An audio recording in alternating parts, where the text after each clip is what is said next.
출애굽기 23장에 보면 하나님의 백성들은 1년에 3번을 꼭 하나님 앞에 나오라고 말씀하고 있습니다. 그래서 유대인들은 1년에 3번, 첫 번째는 6월절이요, 두 번째는 맥추절이요, 세 번째는 바로 수장절입니다. 오늘 우리의 표현으로 하면 부활절과 맥주감사절과 그리고 추수감사절을 말하는 것입니다. 원래 맥추절은 부활절이 있고 나서 오순절이 임할 때 우리는 그것을 맥추절이라고 했습니다. 그런데 여러분들이 아시는 것처럼 부활절이 매년마다 날짜가 틀립니다. 왜냐하면 부활절은 춘분이 지나고 보름이 지난 다음에 첫 번째 오는 주일로 정했기 때문에 3월 중순부터 4월 하순까지 그 날이 그 날이 매년 다르게 나옵니다. 그래서 오순절도 부활절이 지나고 나서 7번째 주일이 지나야 하기 때문에 오순절도 매년마다 다릅니다. 그래서 5월 말에서 6월 하순에 이르기까지 왔다 갔다 해요. 그래서 오늘날 우리 교회들이 이걸 매년마다 다르게 지키면 혼란스러우니까 7월 첫 번째 주일을 맥주 감사주일로 지키기로 정한 것입니다. 맥주절을 지키는 이유는 딱 하나입니다. 첫 번째, 이스라엘 백성들이 가나안 땅에 들어가서 첫 해를 맞이하면서 첫 번째 추수를 하고 그 첫 번째 추수를 하나님 앞에 감사하는 절기입니다. 보통 봄에 거두는 추수와 그리고 가을에 거두는 추수 두 번에 걸쳐서 하나님 앞에 감사하라 하신 것이죠. 그러므로 오늘 우리가 지키는 이 맥주감사절은 하나님 앞에 첫 번째 열매를 맺어 하나님 앞에 감사드리는 절기로 지키는 것입니다. 그러면 오늘 우리는 농사를 짓지 않음에도 불구하고 하나님 앞에 맥주감사절을 지키는 것은 우리가 오늘 살아오는 이 시대 속에서 우리가 살아오는 세월 속에서 하나님 앞에 감사하는 마음을 가지고 그 정신을 따라 지키는 것입니다.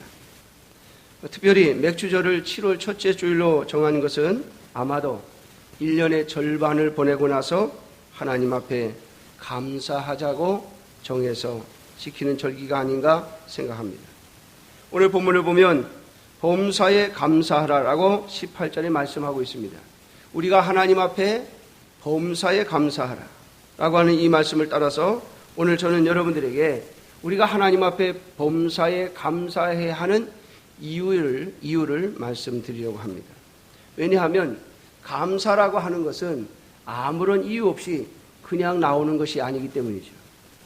이스라엘 백성들에게 하나님께서 6월절을 지키라고 하신 것은 내가 너희를 애굽에서 종살이하던 자리에서 구원해 내었으니 그 하나님의 구원을 잊지 말고 기념하라는 것이요. 이 오순절, 77절, 다시 말하면 맥추절과 그리고 추수감사절, 수장절을 지키라고 하신 것은 너희에게 준 가나안 땅에서 너희가 곡식을 거두고 너희의 삶을 영위하는 것이 곧 나로 인하여 온 것임을 기념하고 기억하라고 지키라고 하신 것이기 때문에 그렇습니다. 그러므로 오늘 저와 여러분들이 하나님 앞에 진심으로 감사하며 모든 일에 감사해야 되는 이유에 대하여 몇 가지를 설명하려고 합니다. 어떤 분들은 그럽니다. 믿는 사람들은 그저 이래도 감사, 저래도 감사 한다라고 말이죠. 여러분, 그것이 틀린 말이 아닙니다. 하나님을 믿는 사람, 예수 그리스도를 믿는 사람들은 모든 일에 감사합니다. 그 첫 번째 이유는 우리가 바로 하나님의 자녀이기 때문에 그렇습니다. 사랑하는 성도 여러분, 우리가 세상 사람들과 다른 것은 우리가 하나님의 백성이요 특별히 하나님의 아들이요 하나님의 딸이기 때문입니다. 우리가 하나님 앞에 감사해야 되는 이유는 바로 여기에 있습니다. 유교적인 전통 속에서도 부모가 너를 만들어 주었으니, 너의 몸이 부모에게 나왔으니 부모에게 감사해야 된다고 말하죠. 사랑하는 성도 여러분, 과연 우리의 몸이 부모에게서만 나온 것입니까? 제가 가끔 말씀을 드립니다만, 부모를 선택해서 태어난 사람이 없고 자녀를 선택해서 낳은 자도 없습니다. 그러므로 우리가 이 땅에 생명을 두고 이 땅에 살아가는 가장 큰 이유는 바로 하나님 때문입니다. 하나님께서 우리에게 생명을 주셨기 때문입니다. 그러나 인간은 하나님께서 우리를 창조하시고 하나님께서 우리를 만드셨음에도 불구하고 그 하나님을 떠났기 때문에 하나님께서 만드신 태양과 하나님께서 만드신 해와 달과 별들, 그리고 하나님께서 만드신 이 우주 만물 속에 살아가면서도, 하나님께서 만들어 놓으신 이 자연의 법칙 속에서 살아가면서도 하나님 앞에 감사하지 않습니다. 왜냐하면 그들은 하나님을 떠났기 때문입니다. 그러나 오직 하나님의 백성, 예수 그리스도의 피로 말미암아 하나님의 자녀가 된 우리는 모든 일에 감사할 수 있습니다. 왜냐하면 하나님께서 우리에게 생명을 주셨기 때문입니다. 저와 여러분들의 생명을 오늘도 보존시키시는 분이 주님이시라고 하는 사실을 기억하셔야 할 것입니다. 오늘 새벽에 뉴스를 보니까 미국의 우리 아시아나 비행기가 떨어져 가지고 2명이 죽고 많은 사람들이 다쳤다. 뭐 공중에서 폭발한 것은 아니니까 많은 사람들이 다행히도 많이 다치진 않았습니다만은, 그래도 비행기가 착륙을 하면서 무엇인가 부딪혔는지 화재가 나고 본체가 많이 파손이 되어서 그 중에 몇 사람이 죽고 많은 사람이 다쳤다고 하는 뉴스를 보았습니다. 사랑하는 성도들, 거기에 보니까 우리 아시아나 한국 비행기인데 그 비행기에 탑승한 사람들이 한국 사람은 약 77명인가 그렇고요. 중국 사람들이 160 몇 명이 탔더라고요. 제가 그 뉴스를 보면서 그런 생각했어요. 아니, 비행기는 한국 비행기인데 웬 중국 사람들이 이렇게 많이 탔나? 대개 보면 한국 사람들은 한국 비행기 타고 다니고 중국 사람들은 중국 비행기 타고 다니는데, 그런데 아마도 제 생각하기에는 우리 한국 비행기가 중국 비행기보다 더 서비스도 좋고, 그리고 또 비행기도 더 새 비행기고, 그리고 또 이 비행사의 운전 실력도 중국 비행사보다 한국 비행기 비행사들이 더 잘해요. 제가 중국에 선교를 다니면서 어떨 때는 중국 비행기, 어떨 때는 한국 비행기를 타는데, 한국 비행기는 오르고 내리는 것이 굉장히 부드럽습니다. 중국 비행기는 안 그래요. 어떨 때 보면 막 텅텅텅텅 하면서 내려요. 깜짝 놀랄 때가 있어요. 그게 실력의 차이인 것 같아요. 사실 저도 한국 비행기를 타고 싶은데, 우리 선교할 때 보면 중국 비행기를 타야 스케줄에 유익하기 때문에 할 수 없이, 또 우리 선교하는 일에 비행기 값이 중국 비행기가 더 싸서 그걸 타고 다닙니다. 근데 아마도 많은 중국 사람들이 우리 아시아나 비행기를 탄 것은 한국 비행기가 더 좋고 더 안전하다고 생각했기 때문일 것입니다. 그러나 떨어져 가지고 얼마나 다쳤는지 모르겠습니다만은 많은 사람들이 가슴을 쓸어내렸을 것이며, 또 많은 사람들이 다쳐서 병원에 들어간 줄 압니다. 사랑하는 성도 여러분, 우리의 생명 내가 지키고 내가 보존시키는 것 같지만 하나님의 손에 있음을 우리는 또 한 번 기억해야 할 것입니다. 사랑하는 성도 여러분, 그래서 우리가 하나님 앞에 감사해야 합니다. 하나님께서 내 생명의 주인이시며, 그리고 하나님께서 바로 나의 영육간의 아버지이시기 때문입니다. 하나님이 우리를 구원하셔서 하나님을 아버지라 부르게 하셨으니, 사랑하는 성도 여러분, 어찌 범사에 감사하지 않을 수가 있겠습니까? 하나님께서 우리에게 생명을 주셨으니 우리는 우리의 인생이 끝나는 그날까지, 아니 하나님의 나라에서 영원히 살아가는 동안 우리는 하나님 앞에 감사해야 할 것입니다. 두 번째로 우리가 하나님 앞에 감사해야 하는 이유는 하나님께서 우리에게 은혜를 베푸시기 때문입니다. 사랑하는 성도 여러분, 하나님의 은혜를 깨닫는 여러분들이 되시기를 주님의 이름으로 축원합니다. 어떤 사람이 감사할 수 있느냐? 하나님의 은혜를 깨달은 자가 감사합니다. 하나님의 은혜를 깨달은 자. 다시 말하면 하나님의 사랑을 깨달은 자 말입니다. 하나님의 사랑, 하나님의 은혜를 깨닫고 하나님께서 우리에게 해주시는 놀라우신 은혜와 은총을 보면서 우리는 하나님 앞에 감사하는 것입니다.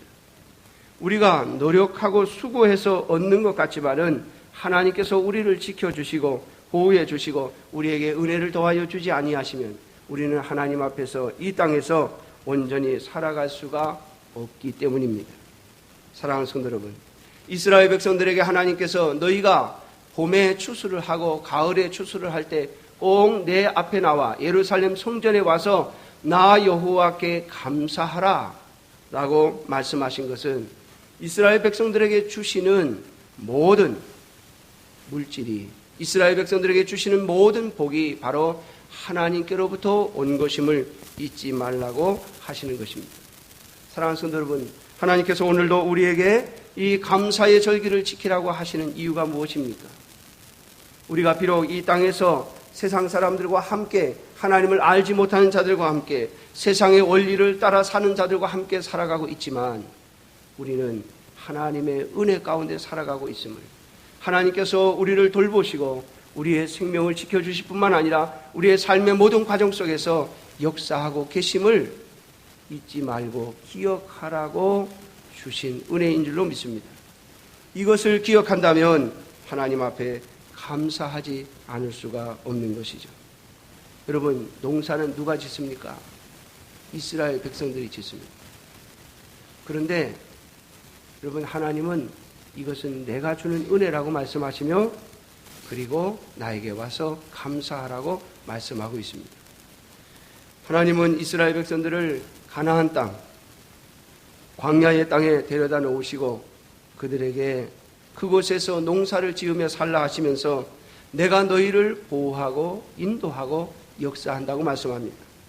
출애굽기에 보면 이런 말씀이 있습니다. 너희가 맥추절에 예루살렘으로 다 모일 때에 외부의 적들이, 다른 민족들이 너희를 쳐들어올까봐, 이스라엘 땅을 공격할까봐 걱정하지 마라.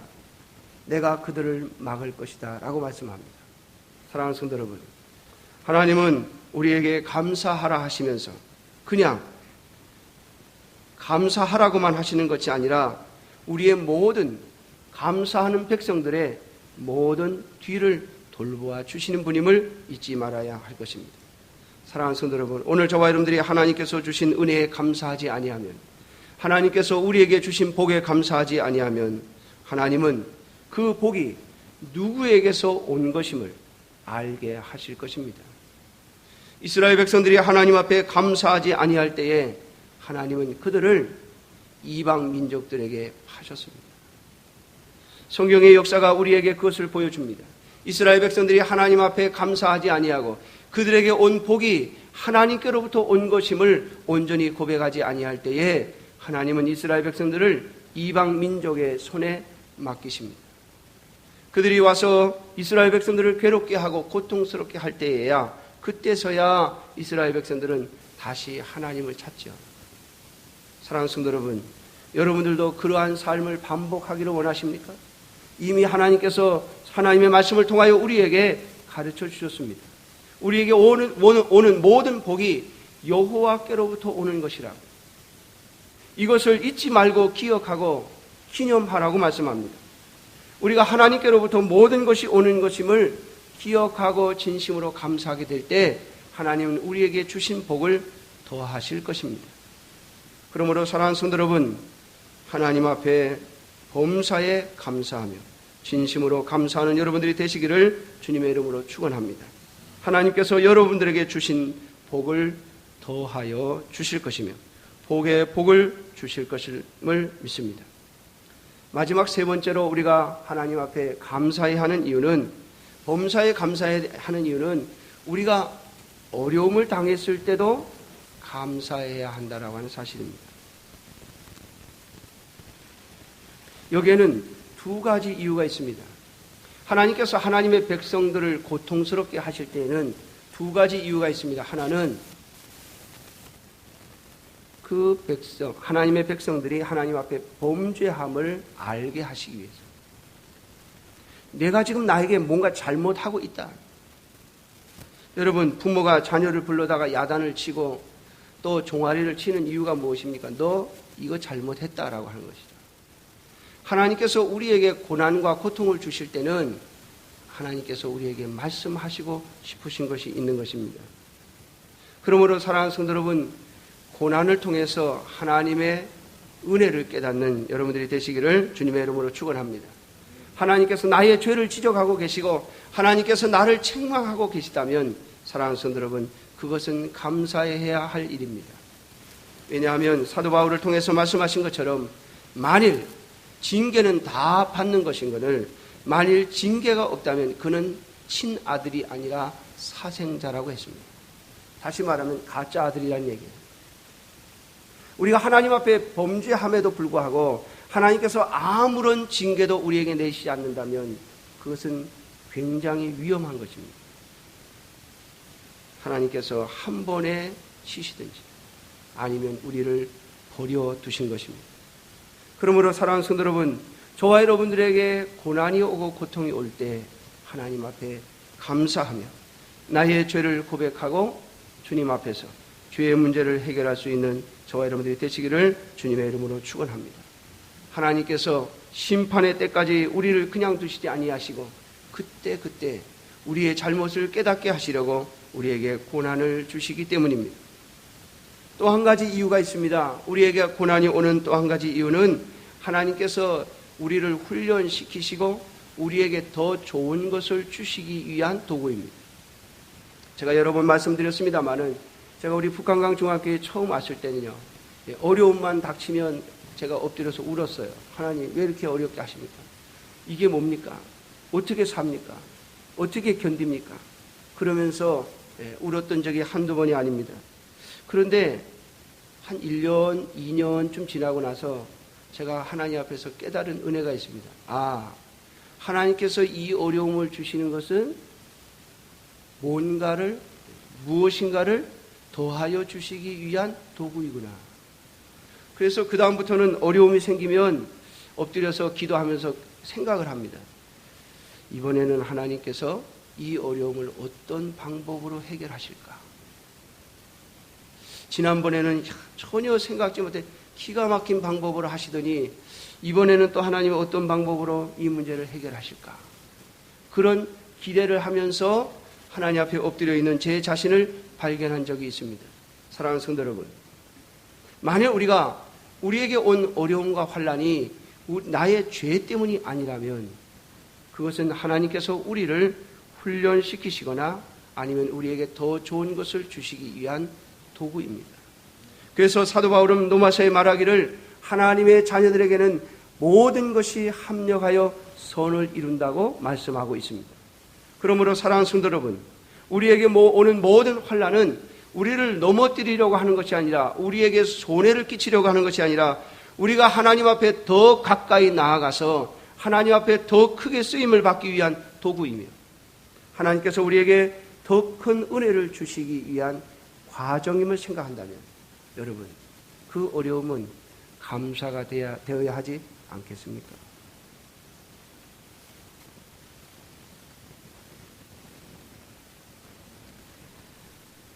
제가 요즘에 저희 어머님을 찾아뵌 지가 꽤 됐습니다. 근데 저희 어머님을 생각할 때마다 항상 제가 떠오르는 생각이 있어요. 제가 우리 이 북한강 중학교에 처음 이사 왔을 때 저를 따라와가지고 얼마나 우셨는지, 제 친구 목사인 김씨 목사님을 향하여 얼마나 원망을 했는지, 세상에 친구를 이런 교회에다 소개해가지고 이렇게 오게 하는 친구가 어디 있느냐고 막, 김씨 목사님이 저를 오게 한 것도 아닌데 그저 말 한마디 잘못 했다는 이유로 말 한마디 건넨 거죠. 그것 때문에 얼마나 우시면서 원망하면서 가셨던지. 근데 여러분, 지금 저희 어머님은 얼마나 하나님 앞에 감사하는지 몰라요. 얼마나 하나님 앞에 영광을 돌리는지. 하나님께서 저에게 베푸신 은혜와 은총을 주변에 있는 많은 믿는 사람들에게 전하고 계십니다. 참 이상하지 않습니까? 우리에게 온 고난, 그 당시에는 그 고난이 힘들고 어려워 보이지만 이것이 하나님의 앞에서 믿음으로 우리가 이 모든 것들을 감당하고 나면 반드시 그 어려움은 우리가 하나님께 영광을 돌리는 도구가 될 것입니다. 그러므로 사랑하는 성도 여러분, 믿음으로 어려움 뒤에 오는 하나님의 은혜를 보고 미리 감사할 수 있는 저와 여러분들이 되시기를 주님의 이름으로 축원합니다. 모든 어려움은 그 앞에 엎드려 슬피 울 것이 아니라 하나님의 역사하심을 바라보고 기대하는 도구가 되어야 할 것입니다. 물론 제가 이곳에 왔을 때처럼 우리의 신앙이 경험이 적고 하나님 앞에서 받은 은혜가 적을 때는 어려운 일이 닥칠 때마다 울 수밖에 없습니다. 그것이 당연한 것이죠. 여러분, 어린아이들은 어떻습니까? 조금만 힘들고 조금만 아프면 엉엉 웁니다. 당연한 거예요. 우는 게 창피한 것은 아닙니다. 그러나 항상 그곳에 머물러 계시겠습니까? 어려울 때 울고 하나님의 은혜를 주시고 해결해 주시면 또 웃고, 울었다 웃었다 어린아이처럼 조금만 안 좋으면 울고 조금만 좋으면 웃고 하는 그런 삶을 계속해 가시겠느냐는 말입니다. 오늘 주님은 사도 바울을 통해서 우리에게 말씀하십니다. 범사에 감사하라. 어려움 속에서도 그 어려움 앞에서 하나님 앞에 감사하면서 이 문제를 해결하실 하나님을 바라보고 이 문제를 해결해 주실 때 내가 하나님 앞에 어떻게 영광을 돌릴까를 한번 생각해 보면서 미리 멀리 내다보고 기뻐하며 감사할 수 있는 저와 여러분들이 되시기를 주님의 이름으로 축원합니다. 그래서 세상 사람들은 어려움과 환난 속에서 눈물을 흘리며 누군가를 원인 삼아 원망하며 불평할 때 저와 여러분들은, 하나님의 자녀들은 그 어려움 속에서 하나님의 도우심을 구하고 또 하나님의 역사하심을 바라보고 반드시 하나님께서 이 문제를 해결하시고 나에게 더 큰 은혜를 주실 것임을 소망하면서 감사하며 찬송할 수 있는 저와 여러분들이 되시기를 주님의 이름으로 축원합니다. 그렇다면 우리는 어떠한 경우에도 어떠한 상황에서 감사할 수 있어야 합니다. 사랑하는 성도 여러분, 어떠한 상황에도 우리가 감사해야 되는 가장 큰 이유가 무엇인지 아십니까? 저와 여러분의 생명은 주님이 허락하지 아니하시면 절대로 해야 할 자가 없다는 것 때문입니다. 주님의 사랑 안에서 우리를 끊을 그 무엇도 없다고 주님은 말씀하고 있지 않습니까? 사도 바울을 통해서 로마서에 그렇게 말씀하고 있습니다. 그리스도의 사랑에서 우리를 끊을 자가 누구냐? 여러분, 사탄도 심지어는 사망도 우리를 그리스도의 사랑에서 끊을 수 없다고 주님은 약속하고 있습니다.